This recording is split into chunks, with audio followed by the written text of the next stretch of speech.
ವೈರುದೀರ್ಣಂ ದೋಷವರ್ಜಿತಂ ಜ್ಞೇಯಂ ಗಮ್ಯಂ ಗುಣಶ್ಚಾಪಿ ತತ್ವಾ ಸೂತ್ರಾರ್ಥ ಉಚ್ಯತೆ. ಇವೆರಡು ಓದ್ತಿರೋದ್ರಿಂದ ಬ್ರಹ್ಮಸೂತ್ರಾರ್ಥ ಇದೆ. ಈ ಸೂತ್ರಾರ್ಥ ಮೂಲ ಅದು ರೀತಿ ಓದ್ದಾಗತ್ತೆ. ಎಷ್ಟೀಗ ಪರಾತ್ತು ತಚ್ಛ್ರುತೆ ಪರಮಾತ್ಮನ ಆನಂದ ಎಂಥದ್ದದು?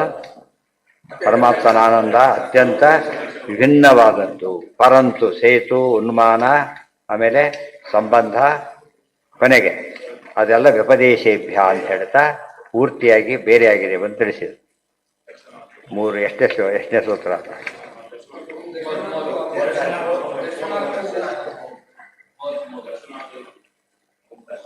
ವೇದಾದಿ ಅರ್ಥಭೇದ ದರ್ಶಯತಿ ಚ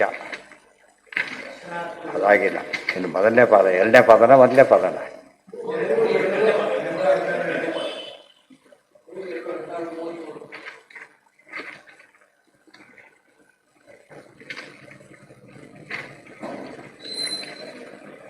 ಪರಂ ಅತಃ ಸೇತು ಉನ್ಮಾನ ಸಂಬಂಧ ಭೇದ ವ್ಯಪದೇಶೇಭ್ಯ ಓಂ ಅದೆಲ್ಲ ಅರ್ಥ ಹೇಳಿದ್ರು ಆಗಿತ್ತು. ದರ್ಶನಾತ್ತು ಓಂ ದರ್ಶನಾದೇವ ಚ ಅನ್ಯಾನಂದಾದೀನಾಂ ದರ್ಶನಾದೇವ ಚ ಅನ್ಯಾನಂದಾದೀನಾಂ.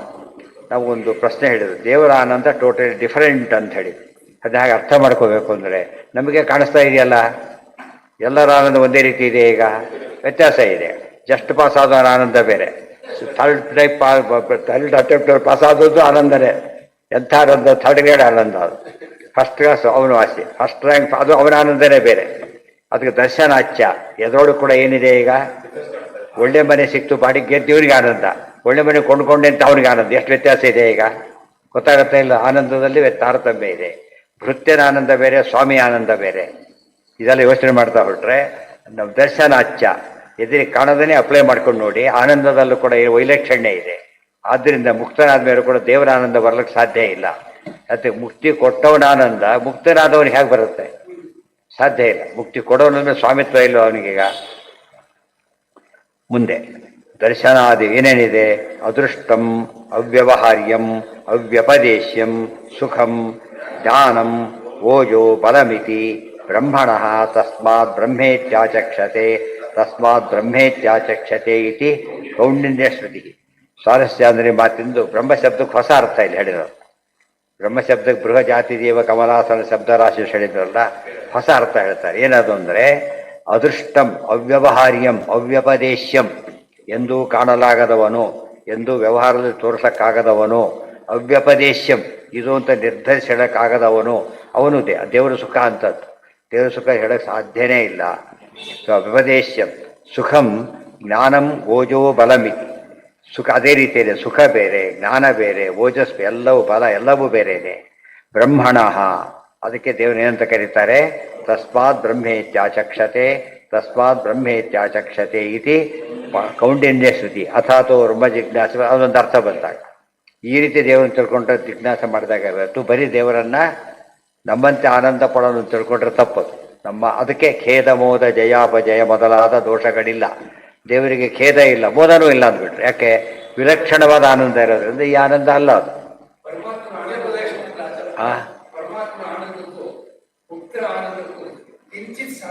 ಕಿಂಚಿತ್ ಸಾದೃಶ್ಯ ಇಲ್ಲೇನೂ ಇದೆ. ಕಿಂಚಿತ್ ಸಾದೃಶ್ಯ ಲೆಕ್ಕಕ್ಕೆ ಬರೋದಿಲ್ಲ. ಅವ್ರು ಹೇಳೋದು ಆನಂದ ಸಾಮ್ಯ ಹೇಳ್ತಾರೆ. ಸಾದೃಶ್ಯ ಹೇಳಿದ್ರೆ ಒಪ್ಕೊಂಡ್ಬಿಡ್ತೇವೆ. ಸಾಮ್ಯ ಬೇರೆ, ಸಾದೃಶ್ಯ ಬೇರೆ. ಸಾಮ್ಯ ಎಂಬುದು ಏನದು? Quantitative equality. ಇದು ಕ್ವಾಲಿಟೇಟಿವ್ ಅಷ್ಟೇ. ಕ್ವಾಲಿಟೇಟಿವ್ ಇರೋದ್ರಲ್ಲಿ ಒಪ್ಕೊಳ್ಬೇಕು. ಮುಕ್ತರಿಗೆ ಆ ಕ್ವಾಲಿಟಿ ಇದೆ, ಆದರೆ ಆ ಕ್ವಾಂಟಿಟಿ ಅದು ಯಾವುದೂ ಇಲ್ಲ. ಆ ಕ್ವಾಲಿಟಿಯಲ್ಲೂ ಕೂಡ ಮತ್ತೇನಿದೆ? ಉತ್ತಮ ಅಧಮ ಮಧ್ಯಮ ಅಂಥೇಳಿ ಕೂಡ ಅಲ್ಲೂ ತಾರತಮ್ಯ. ದೇವರಾನಂದಕ್ಕೆ ದೇವರಾನಂದನೇ ಸಾಟಿ, ಜ್ಞಾನಾನಂದ ಕೊಡೋದು. ಉಳಿದವ್ರು ಪ್ರತಿಯೊಬ್ಬರ ಆನಂದ ಅಸ್ವಾತಂತ್ರ್ಯ ಸೇರಿಕೊಂಡಿದ್ದೆ ಮೊದಲು, ಅಲ್ಲಿಂದ ಶುರುವಾಗೋದು. ಅಸ್ವಾತಂತ್ರ್ಯ ಗಂಟು ಬಿದ್ದ ಮೇಲೆ ದೇವ್ರ ಕಂಪೇರ್ ಮಾಡಕ್ಕೆ ಬರೋದೇ ಇಲ್ಲ. ಉಳಿದ ಇನ್ನೊಂದು ಮಾತು ತಿಳ್ಕೋಬೇಕು. ದೇವರಾನಂದ ವಿಲಕ್ಷಣ ಅಷ್ಟೇ ಅಲ್ಲ. ದರ್ಶನಾಚ್ಯ ಹೇಳಿದ್ರಲ್ಲ, ಆಚಾರ್ಯ ಆನಂದ ಪರಾನಂದ ವರದ. ಅದಕ್ಕೆ ಪರಾನಂದ ಅವರಿಗೆ ಅರ್ಥ ಆಗುತ್ತೆ. ಆಚಾರ್ಯ ಆನಂದ ನಮ್ಮಂಥ ಆನಂದ ಅಲ್ಲ ಅದು. ಪುಸ್ತಕ ಬರೆದವನ ಆನಂದಕ್ಕೆ ಓದೋನ ಆನಂದ ಡಿಫ್ರೆನ್ಸ್ ಇರೋದಿಲ್ವಾ? ಆ ಥರ ವ್ಯತ್ಯಾಸ ಇದ್ದೇ. ಊಟ ಜನಕ್ಕೆ ಊಟ ಹಾಕಿದ್ದ ಅವನ ಆನಂದನೇ ಬೇರೆ, ಊಟ ಮಾಡ್ದೇ ಆನಂದ ಆಗಿದೆ ಅವನಿಗೆ. ಊಟ ಮಾಡಿದವರ ಆನಂದ ಅದು ಬದಿಯಲ್ಲಿ ಇದು ಬದಿ ಇದು ಗೋಳಾಡ ಅಲ್ಲೇ ಗೋಳಾಡ್ತಿರ್ತಾರೆ ಹೊರತು ಆನಂದ ಬರೋದಿಲ್ಲ ಅವರಿಗೆ. ಹೌದು. ಅದಕ್ಕೆ ಯಾವಾಗಲೂ ಕೂಡ ಆ ಯೋಚನೆ ಮಾಡಬೇಕು. ಒಂದೆರಡು ಸತ್ಯ ಕಾರ್ಯಕ್ರಮ ಮಾಡಿಬಿಡ್ತಾನೆ ಅಂತ ತಿಳ್ಕೊಂಡು ಆಮೇಲೆ ಬಿಡ್ಲಕ್ಕಾಗಲ್ಲ ಅವ್ರಿಗೆ ಅದು ಗೊತ್ತಾ, ಆ ಟೇಸ್ಟ್ ಗೊತ್ತಾಗುತ್ತೆ ಮಾಡ್ತಾರೆ. ಒಂದು ಭಯ ಇರುತ್ತೆ ಮೊದಲು, ರಿಸ್ಕ್ ಇರುತ್ತೆ, ಆಮೇಲೆ ನೋಡಿದ್ರೆ ಇಲ್ಲ ನಾವು ಮಾಡಬೇಕು ಆ ಭಾವನೆ ಬರುತ್ತೆ. ಅದಕ್ಕೋಸ್ಕರನೇ ಮೊದಲು ಹೋಗಬೇಕು, ಮಾಡೋದನ್ನ ನೋಡಬೇಕು, ನಾವು ಮಾಡಬೇಕು ಅನಿಸ್ಬೇಕು, ಮಾಡಬೇಕು, ಆಗ ಅದೇನು ಅನ್ಸುತ್ತೆ ಡೆವಲಪ್ ಆಗ್ತಾ ಹೋಗುತ್ತೆ. ನಮ್ಗೆ ಹಾಗಾದ್ರೆ ಅವ್ರಿಗೆ ಊಟ ಮಾಡೋದೇ ಅಭ್ಯಾಸ ಆಯ್ತು, ಅವ್ರಿಗೆ ಊಟ ಹಾಕೋ ಅಭ್ಯಾಸ ಆಗಲಿಲ್ಲ ಅಂತಾರಲ್ಲ, ಹಾಗಾಗಬಾರ್ದು. ಕೌಂಡಿನ್ಯ ಶ್ರುತಿ ಅಪ್ರಸಿದ್ಧಸ್ಯ ಕಥಂ ಆನಂದ ಇತ್ಯಾದಿ ಉಪದೇಶ ಇತ್ಯತೋ ವಕ್ತಿ ಓಂ ಬುದ್ಧ್ಯರ್ಥ ಪಾದವತೆ. ಎಷ್ಟು ಸಾರ ಪ್ರತಿಯೊಂದು ಹೇಗೆ ಹೇಳ್ತಾರೆ ನೋಡಿ. ಅಲ್ಲ ಅಪ್ರಸಿದ್ಧ ಅಂತ ತಿಳ್ಕೊಳ್ಳೋದು ಹೇಗೆ ತಿಳ್ಕೊಬೇಕು ನಾವು ಅಂತ ಕೇಳಿದರೆ ಅದಕ್ಕೇನೆ ಒಂದು ದೃಷ್ಟಾಂತ ಕೊಟ್ಟಿರೋದು. ನೋಡಪ್ಪ ಇದಿದೆಯಲ್ಲ ಕೆರೆ, ಈ ಸಮುದ್ರ ಹೇಗಿರುತ್ತೆ ಗೊತ್ತಾ, ಇದು ಭಾರಿ ದೊಡ್ಡದಾದ ಸಮುದ್ರ. ಇದೇನಿದ್ದು ಸಮುದ್ರ ಅರ್ಥ ಏನೂ ಅರ್ಥ ಆಗ್ತಿದ್ದಿಲ್ಲ ಅವನಿಗೆ. ಇದು ನೋಡಿದ್ರೆ ಏನು ಅರ್ಥ ಆಯ್ತು, ಈಗ ಒಂದು ಬೇಸಿಸ್ ಸಿಕ್ತು. ಸೂರ್ಯನ ದೇವರು ಹೇಗಿದ್ದಾನೆ, ಸೂರ್ಯ ಇದ್ದಾಗಿದ್ದಾನೆ, ವೇದವ್ಯಾಸ ಸೂರ್ಯ ಇದ್ದಾಗಿದ್ದಾನೆ, ಕೃಷ್ಣ ಸಮುದ್ರ ಇದ್ದಾಗಿದ್ದಾನೆ, ರಾಮದೇವರು ಚಂದ್ರ ಇದ್ದಾಗಿದ್ದಾನೆ. ನಮಗೆ ಚಂದ್ರ ಗೊತ್ತಿದೆ, ಈಗ 3 ಜನ ಗೊತ್ತಿದೆ. ಯಾರು ದೇವರಿಗೂ ಚಂದ್ರನಿಗೂ ಭಾರಿ ವ್ಯತ್ಯಾಸ ಇದೆ ಬೇರೆ. ಬಟ್ ಬುದ್ಧ್ಯರ್ಥ ಪಾದ ಚೂರು ಹಿಡಿದಾಗ ಏನಾಯ್ತು, ಈಗ ಐಡಿಯಾ ಬಂತು, ಅರ್ಥ ಆಗೋಕ್ಕೆ ಸಾಧ್ಯ ಆಗುತ್ತೆ. ಅದಕ್ಕೆ ಅದೇ ಅಂತ ಹೇಳಲಿಲ್ಲ ನಾವು. ಇವತ್ತು ಲೋಹ ನೋಡಿದ್ದೇನಪ್ಪ, ಬಂಗಾರ ಹೇಳಬೇಕಾಗಿದೆ, ಕಬ್ಬಿಣ ಗೊತ್ತಾ ನಿನಗೆ, ಗೊತ್ತು, ಆದರೆ ಕಬ್ಬಿಣಕ್ಕೂ ಬರ್ದಾಗ ಅರ್ಥಾತ್ ಸಂಬಂಧ ಇಲ್ಲ. ಸ್ಟಿಲ್ ಏನರ್ಥ ಆಗುತ್ತೋ ಅವನಿಗೀಗ, ಅದೊಂದು ಲೋಹ, ಇವನ್ ಕಾನ್ಸೆಪ್ಟ್ ಬರೋದು ಅಷ್ಟೇ. ಜೀವೇಶ್ವರ ಸಂಬಂಧ ಜ್ಞಾಪನಾರ್ಥಂ ಅಪ್ರಸಿದ್ಧೋಪಿ ಪಾದೋ ಯಥಾ ಪಾದಶಬ್ದೇನ ವ್ಯಪದಿಶ್ಯತೆ. ಪುರುಷ ಸೂಕ್ತದೊಳಗೆ ಪಾದೋಶ್ಚ ವಿಶ್ವಾಭೂತಾನಿ ತಥಾ. ಸೊ ವಿಶ್ವ ಏನ ಜೀವ ಈಶ್ವರ ಸಂಬಂಧ ಜ್ಞಾಪನಾರ್ಥಂ ಅಪ್ರಸಿದ್ಧೋಪಿ ಪಾದ ಯಥಾ ಪಾದಶಬ್ದೇನ ವ್ಯಪದಿಶ್ಯತೆ ಪಾದೋಶ್ಚ ವಿಶ್ವಾಭೂತಾನಿ ತಥಾ. ಅಲೌಕಿಕೋಪಿ ಜ್ಞಾನಾದಿ ತಚ್ಛಬ್ದೈರೇವ ಭಣ್ಯತೆ ಜ್ಞಾಪನಾರ್ಥಾಯ ಲೋಕಸ್ಯ ಯಥಾ ರಾಜೇವ ದೇವರಾಟ್ ಚ ಪಾದ್ಯ. ದೃಷ್ಟಾಂತ ಕೊಟ್ಟರು. ಹೇಗಿದ್ದಾನೆ ಗೊತ್ತಾ ರಾಜ, ದೇವರಾಜ ಹೇಗಿದ್ದಾನೆ, ದೇವರಾಜ ನೋಡಿಲ್ಲ ನಾವೀಗ. ಈ ರಾಜ ಇದ್ದಾಗಿದ್ದಾನೆ, ಸ್ವಲ್ಪ ಅರ್ಥ ಆಯ್ತಾಗ. ಈ ರಾಜನಿಗೆ ಹೇಗೆ ನಿಯಮನ ಮಾಡೋ ಶಕ್ತಿ ಇದೆಯೋ ಅವನಿಗಿದೆ. ಆ ದೇವತೆಗಳನ್ನು ಮಾಡ್ತಾನೆ, ತನ್ನ ಗುಂಪಿನವರನ್ನ, ಒಂದು ಸ್ವಲ್ಪ ಸ್ವಾರಸ್ಯ ಗೊತ್ತಾಯ್ತು. ಆ ದೃಷ್ಟಿಯಲ್ಲಿ ಯಾವುದೇ ಕೂಡ ದೇವರ ಆನಂದ ಸುಮ್ಮನೆ ಹೇಳೋದಾದರೆ ನಮ್ಮ ಆನಂದ ಅಲ್ಲೇ ಅಲ್ಲ. ಅದಕ್ಕೆ ಖೇದ ಮೋದ ಜಯಾಪಜಯ ಮೊದಲಾದ ದೋಷಗಳಿಲ್ಲ ಅಂತ ಕರೆದು. ನಮ್ಮದು ದೋಷ ರೂಪದ ಆನಂದ ಇದೆ, ದೇವರದ್ದು ನಿರ್ದೋಷವಾದ ಆನಂದ. ಆದ್ದರಿಂದ ಅರ್ಥ ಮಾಡ್ಕೊಳ್ಬೇಕಾದ್ರೆ ಒಂದು ನಮಗೆ ದೃಷ್ಟಾಂತ ಕೊಟ್ಟರು ಅಷ್ಟೇ. ಈಗ ಅದು ಗೊತ್ತಾ ಇದು ಗೊತ್ತಾ ಅಂತ ಕೇಳ್ತಾರಲ್ಲ, ಅದೇ ವಸ್ತು ಅಲ್ಲ ಆ್ಯಕ್ಚುಲಿ, ಅದಲ್ಲ. ಹುಡುಕ್ತಾ ಇರೋ ಪದೇ ಐತೆ, ಇದು ಗೊತ್ತಾ ಅಂದ್ರು, ಹೋ ಅಂದರು, ಹೋಗಿ ಅಂತ ಹೇಳೋದಿಲ್ಲ. ಅಲ್ಲಿಂದ ಇಲ್ಲಿ ಪಕ್ಕದಲ್ಲಿದೆ ಅದು ಅಂತ ಹೇಳ್ತಾರೆ. ಅದು ಉಪಲಕ್ಷಣ ಅಂತ ಕರೀತಾರೆ. ನಿಯರ್ ಬೈ ಯಾವ್ದಾಗುತ್ತೋ ಅಂತ ಹೇಳೋದು.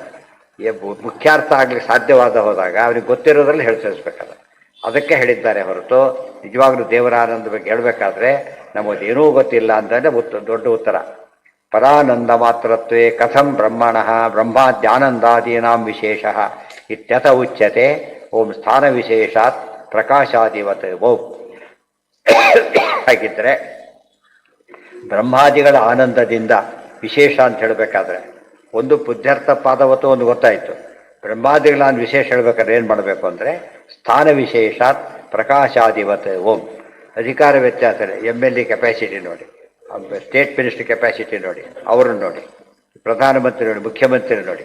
ನಾವು ಒಂದು ಅರ್ಥ, ನಮಗೆ ಮುಖ್ಯಮಂತ್ರಿನೂ ಪ್ರಧಾನಮಂತ್ರಿನೂ ಅಲ್ಲ, ನಮ್ಗೆ ಅರ್ಥ ಆಗ್ಲಿಕ್ಕೆ ಏನು ಬೇಕೀಗ, ಅಥವಾ ಆಫೀಸಲ್ಲಿ ಓನರ್ ನೋಡಿ. ಇವೆಲ್ಲ ಡಿಫರೆಂಟ್ ಸ್ಟೇಜಲ್ಲಿ ಏನಾಗುತ್ತೆ ನಮಗೆ ಅರ್ಥ ಕೊಡೋದು, ಡಿಫರೆಂಟ್ ಸ್ಟೇಜಲ್ಲಿ ಅರ್ಥ ಕೊಡೋದು. ಅದು ಅಬ್ಸಲ್ಯೂಟ್ ಅನ್ನೋ ಸೆನ್ಸ್ ಬಂದಾಗ ಮಾತ್ರ ಇವು ಯಾವುದೂ ಕೆಲಸಕ್ಕೆ ಬರೋದಿಲ್ಲ. ಯಾತಕ್ಕೆ ಇದಿಲ್ಲ, ಇಲ್ಲ ಅಬ್ಸಲ್ಯೂಟ್ ನಾವು ನೋಡೇ ಇಲ್ಲ ಅದರಿಂದಾಗಿ. ಬಟ್ ನೋಡ್ಲಿಕ್ಕೆ ಹೆಲ್ಪ್ ಆಗುತ್ತೆ.